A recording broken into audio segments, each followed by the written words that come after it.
الحمد لله والصلاة على نبيه وعلى آله وصحبه المتأدبين بآدابه. أما بعد فقد قال الله تبارك وتعالى في القرآن المجيد والفرقان الحميد: أعوذ بالله من الشيطان الرجيم بسم الله الرحمن الرحيم. من كان يريد حرث الآخرة نزد له في حرثه ومن كان يريد حرث الدنيا نؤته منها وما له في الآخرة من نصيب. قبل دین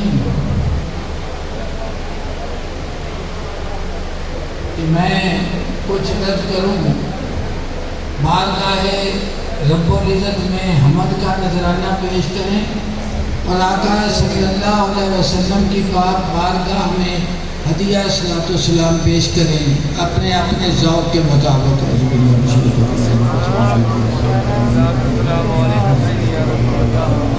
الصلاۃ والسلام علیک سیدی یا حبیب اللہ. الصلاۃ والسلام علیک یا رحمت للعالمین.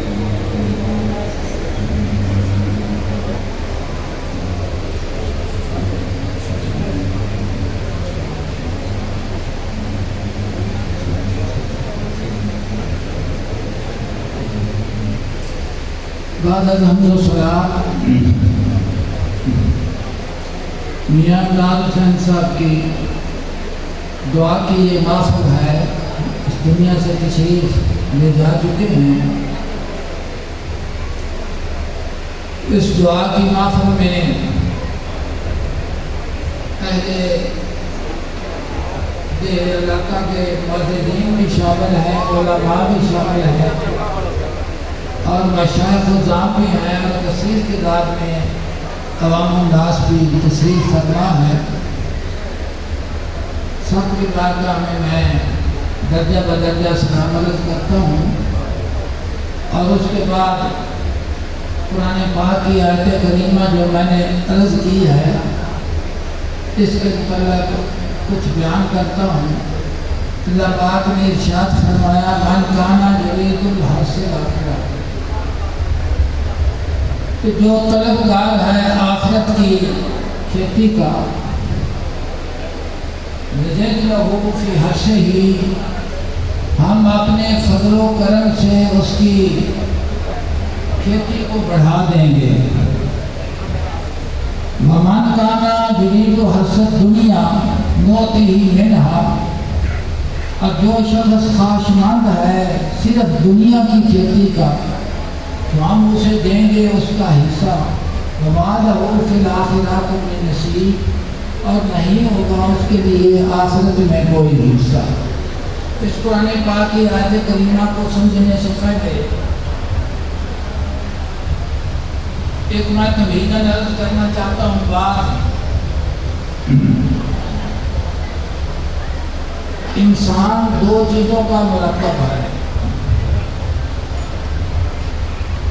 ایک تو اس کا جسم اور شکل اور صورت ہے، اور دوسرا اس میں روح ہے.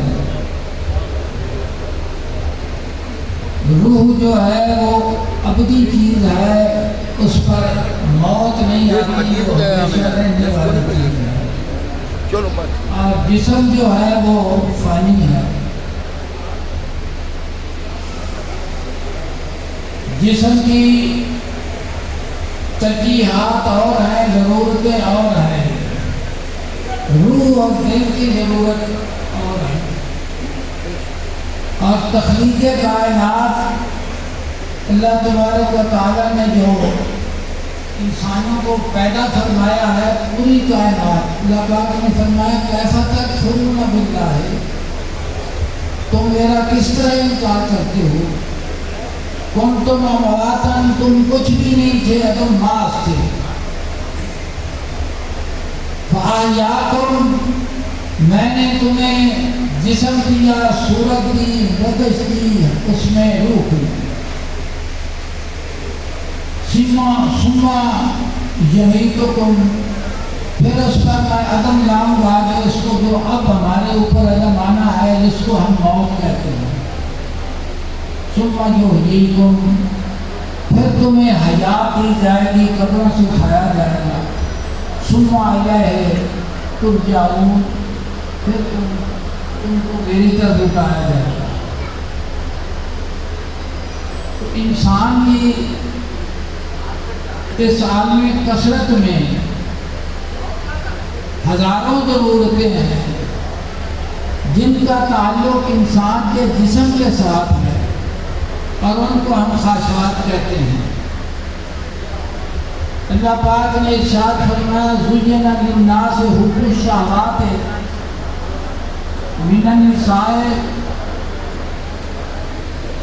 کہ میں نے لوگوں کے لیے خواہشات کو سجا دیا ہے، زینت بخشی ہے. اور وہ خواہشات کیا ہے؟ اللہ پاک نے ارشاد فرمایا من النساء، وہ عورتیں ہیں، والبنینا، اور وہ بیٹے ہیں، والقناطیر المقنطرۃ من الذھب والفضۃ، سونے چاندی کے ڈھیر ہیں، خزانے ہیں. والانعام، چار پائے ہیں، ڈیری فارم ہے، گھوڑوں کے استبل ہیں. والحرث، اور کھیتی باڑی کا سامان ہے. جن تمام خواہشات کا ذکر کر کے مالک کریم نے ارشاد فرمایا ذالک متاع الحیات الدنیا، یہ تیری دنیاوی زندگی کا ساز و سامان ہے. واللہ عنده حسن المآب، اور اللہ کے پاس اچھا ٹھکانہ ہے، اللہ کے پاس اچھا ٹھکانہ ہے. اور تخلیق انسانی کے متعلق اللہ پاک نے فرمایا ما خلقت الجن والانس الا لیعبدون، کہ میں نے انسانوں اور جنوں کو اس لیے پیدا فرمایا ہے کہ وہ میری عبادت کرے. اور عبادت کا معنی ہوتا ہے غایت تذلل، اتنا عاجز ہو جانا کہ اس کے سوا اس سے آگے کسی کے سامنے نہ جھکا. تو غایت تذلل. اور اس عبادت کا مقصود کیا ہے؟ اللہ پاک نے مفسرین فرمایا یعرفونی، کہ اس عبادت کا مقصود کیا ہے کہ وہ مجھے پہچانے. تو میں نے عرض کیا کہ جسم کی خواہشات اور ضروریات اور ہیں، روح اور دل کی ضرورت اور ہے. اللہ پاک نے فرمایا کہ من کانا یرید الحرث الآخرۃ، جس کو ارادہ ہو آخرت کی کھیتی کا، نزد لہو، اس کی کھیتی کو ہم بڑھا دیں گے. اور جو آخرت کی کھیتی ہے، کھیتی حرث کا معنی ہوتا ہے اگانا، اگنا بھی، جو ہم ذمہ داری میں جو سامان ہے وہ سب کھیتی حرث اس کو کہتے ہیں.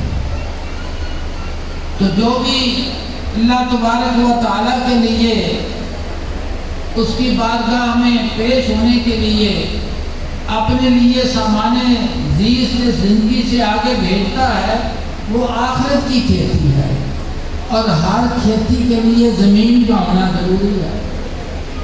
جس طرح یہ زمین ہے تو اس کے لیے کھیتی کا ہونا، اس میں ہم کھیتی باڑی کرتے ہیں تو اس کے لیے زمین کا ہونا ضروری ہے، بیج کا ہونا ضروری ہے، پانی کا ہونا ضروری ہے. اور جڑی بوٹیاں جو ہیں ان کو ضائع کرنے کے لیے ساز و سامان ضروری ہے. تو یہ ہم نے مشاہدہ کیا ہے. علامہ فرماتے ہیں یہ دنیا دعوت دیدار ہے فرزند آدم کو، یہ دنیا دعوت دیدار ہے فرزند آدم کو، ہر مستور کو بخشا گیا ہے ذوق کل جانا. کہ جس وقت اس زمین کی تہ میں ہم جو بیج بھی بوتے ہیں تو میرے رب کریم نے فرمایا کہ زمین کے اندھیرے میں جانے کے بعد وہ سوئی نکالتا ہے باہر آتا ہے، تو مالک کریم نے فرمایا فالق الحب والنوا، گٹھلی کو کون چیرتا ہے؟ خدا نے فرمایا میں حکم دیتا ہوں، بیج کو کون، وہ سوئی باہر آتا ہے، خدا نے فالق الحب والنوا، میں گٹھلی کو بھی چیرنے والا ہوں اور میں بیج کو بھی چیرنے والا ہوں۔ تو جس وقت زمین کی تہ میں جو چیز ہم بیجتے ہیں وہ تہ میں چلی جاتی ہے، لیکن اس کے اندر اللہ تبارک و تعالیٰ نے ایک جوہر رکھا ہے اور وہ جوہر اس کو مجبور کرتا ہے کہ میں آشکارا ہونا چاہتا ہوں، میں آشکارا۔ تو جس وقت وہ نکلا ہے تو باریک سوئی کی صورت میں ہے، پھر وہ مضبوط ہوتا چلا جاتا ہے، مضبوط ہونے کے بعد اس کے پتے نکلنے شروع ہو جاتے ہیں، پتے نکلنے کے بعد جس چیز کا بیج ہو اس کو وہ سٹا لگنا شروع ہو جاتا ہے، پھر وہ سٹا جو ہے اس میں جو دانے بنتے ہیں اس کو ہم گودا کہتے ہیں، وہ کچا، وہ پھر وہ پختہ ہونے لگتا ہے، اور جس وقت وہ پختہ ہو جاتا ہے تو پھر اس کو ہم کاٹ دیتے ہیں کہ یہ ہمارا منافع ہے اور اس نفع کے لیے ہم نے اس زمین کو، اس کھیتی باڑی کو کیا۔ اللہ پاک نے فرمایا کہ جو آخرت کا بیج ہے نا اس کی زمین انسان کا دل ہے، اور دل کا بیج کیا ہے؟ توحید و رسالت پر تصدیق کرنا، یہ دل کا بیج ہے۔ دل کی زمین پر کیا بویا جاتا ہے؟ آخرت کا بیج کیا ہے؟ ایمان کی صورت میں، اور ایمان کی صورت میں ہر کھیتی کے لیے اس کا سینچنا، اس سے جڑی بوٹی نکالنا وہ ضروری ہے، اور اس کے لیے کیا ہے؟ ہمارے صالحہ ہیں، نیک عمل ہیں، وہ فرائض ہوں، وہ نفلی ہوں، حج ہو، نماز ہو، زکوٰۃ ہو، روزہ ہو، نماز ہو، جہاد ہو، جو بھی ہے وہ فرائض ہیں۔ اور نفلی عبادات میں کیا ہے کہ ہم خدمت خلق کرتے ہیں، خدمت خلق۔ علامہ فرماتے ہیں شراب روح پرور ہے محبت نوع انسان کی، شراب روح پرور ہے محبت نوع انسان کی، سکھایا اس نے مجھ کو مست بے جام و سبور، کہ خدا کی مخلوق کی خدمت کرنا یہ روح کی شراب ہے، شراب روح پرور، یہ روح کو پالتی ہے، روح کو غذا مہیا کرتی ہے۔ شراب روح پرور ہے محبت نوع انسان کی، سکھایا اس نے مجھ کو مست بے جام و سبور، اس کے لیے نہ پیمانے کی ضرورت ہے، نہ بازار سرائی کی ضرورت ہے، نہ شراب کی ضرورت ہے، یہ دل ہی میں سے سب کچھ رہتا ہے۔ تو مختصر اللہ پاک نے فرمایا کہ آخرت کی جو کھیتی ہے اس کا جو ارادہ کرتا ہے میں اس کو زیادہ کرتا ہوں، اور جو دنیا کی کھیتی، دنیا کے کاموں میں توجہ دیتا ہے میں اس کو بھی اس کا حصہ دیتا ہوں، لیکن وہ اس کے اجر و ثواب سے محروم رہے گا۔ یعنی عمل کے لیے جو چیز سب سے زیادہ ضروری ہے وہ اخلاص ہے۔ جس طرح جسم کے لیے روح کی ضرورت ہے کہ اگر روح ہے تو جسم کی حرکت ہے، اور اگر روح کا جسم کے ساتھ تعلق نہ رہے تو ہم اس کو موت کہتے ہیں، ہم اس کو کیا کہتے ہیں؟ اسی طرح جو عمل ہے اس کے لیے جو حیات ہے وہ اخلاص ہے۔ اگر اخلاص کی روح عمل میں موجود ہے تو وہ عمل پرواز کرتا ہے بارگاہ رب العزت کی طرف، اور اس کو قبول کیا جاتا ہے، اس کو قبول کیا جاتا ہے۔ ایک ربائی پر میں اپنی گفتگو کو بند کرتا ہوں کیونکہ لوگ منتظر بھی ہیں، وقت بھی نہیں ہے، معززین بھی بیٹھے ہیں۔ علامہ فرماتے ہیں دل در سینہ گوئے دل بڑے ہست، کہ سینے میں ایک دل ہے، ایک دل تو دھڑکنے والا دل ہے نا، ایک دل وہ لطیفہ روانی ہے جس کا پورے جسم کے ساتھ تعلق ہے۔ دل در سینہ گوئے دل بڑے ہست، متائے آفری غارت گرے ہست، وہ مجھے سامان زیست بھی مہیا کرتا ہے اور پھر اس کو غلط کر کہتے ہیں نا لوٹنے والے کو، تو پھر اس کو وہ قبول بھی کرتا ہے، محبوب اس کو قبول بھی کرتا ہے۔ بگوش محمد از دم مرگ، بگوش محمد از گردو دم مرگ، تو جس وقت موت کا پیغام آیا تو آسمان سے میرے کان میں ایک بات آئی اور اس نے مجھے کیا کہا، شگوفہ چون فرو ریزت برے ہست، کہ کلی اس وقت گر جاتی ہے جب اس کے نیچے سے پھل بن جاتا ہے۔ کیا بن جاتا ہے؟ تو موت کیا ہے؟ موت جو ہے عالم کثرت سے انتقال ہے، عالم آخرت کی طرف اور برزخ کی طرف، اور وہ کیا کڑی جاتی ہے کہ اگر اس نے اپنا وقت اللہ تبارک تعالیٰ کی محبت میں گزارا ہے، اخلاص کے ساتھ زندگی کو بسر کیا ہے، اور ایک ایک لمحہ اس کو یہ بات یاد رہی ہے کہ میرے مالک کریم کی طرف سے مجھے یہ زندگی عطا ہوئی ہے اور اس زندگی کسی مقصد کے لیے ہے، اور اس کا مقصد صرف اور صرف خدا کا عرفان ہے، اور اس کا کوئی مقصد دوسری ہر چیز فانی ہے، وہ چھوڑ جائے گا۔ فرماتے ہیں دم چیز پیا مست شنیدی نہ شنیدی، کہ سانس کیا ہے؟ وہ تجھے پیغام دے رہا ہے، پتہ نہیں تو نے سنا کہ نہیں سنا، کہ ہر لحظہ سانس تجھے پیغام دیتا ہے۔ دم چیز پیامس شنیدی نہ شنیدی، در خاکے تو جگ جلوہ مست نہ دیتی، تیرے اس وجود کے اندر حسن ازل کا ایک ذرہ حسن کا موجود ہے، پتہ نہیں تو نے دیکھا ہے کہ نہیں دیکھا۔ تو فرماتے ہیں دیدن دیگر آموز سنیدن دیگر آموز، حواس خمسہ میں سے ہے سننا بھی اور دیکھنا بھی۔ وہ کہتے ہیں سننے کا طریقہ بھی سیکھ اور دیکھنے کا طریقہ بھی سیکھ۔ اللہ تبارک و تعالی ہمیں اپنی محبت نصیب فرمائے اور ہر لاکھ مناظ سے ہمارے دلوں کو پاک فرما کر ہمارے دلوں کا منہ اپنی ذات کی طرف کرے۔